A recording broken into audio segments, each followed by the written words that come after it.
અને હવે જોઈએ સમાચારો વિસ્તારપૂર્વક તો સૌથી પહેલા શેર માર્કેટની સૌથી મોટો કડાકો અત્યારે જોવા મળી રહ્યો છે। સપ્તાહના પ્રથમ દિવસે સેન્સેક્સ તૂટ્યો। સેન્સેક્સ 700 થી વધુ પોઈન્ટ તૂટી 75,000 ની નીચે પહોંચી ગયો છે। નિફ્ટીમાં પણ 200 પોઈન્ટથી વધુનો ઘટાડો।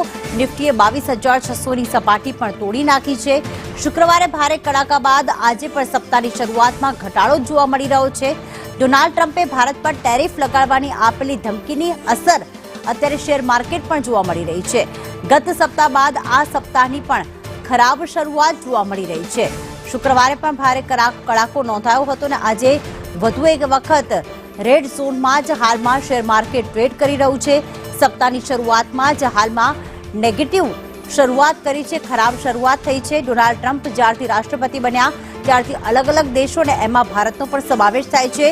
ટેરિફ લાદવાની વાત કરી છે, ઊંચા દરે ટેરિફ વસૂલ કરવાની વાત ટ્રમ્પ દ્વારા કરવામાં આવી છે, ધમકી આપવામાં આવી છે અને કહ્યું છે કે ભારત દેશ જે પોતાની જનતા ઉપર બી ટેક્સ લાદે છે તો પછી અમે તેનો ટેક્સ કેમ ઓછો કરીએ।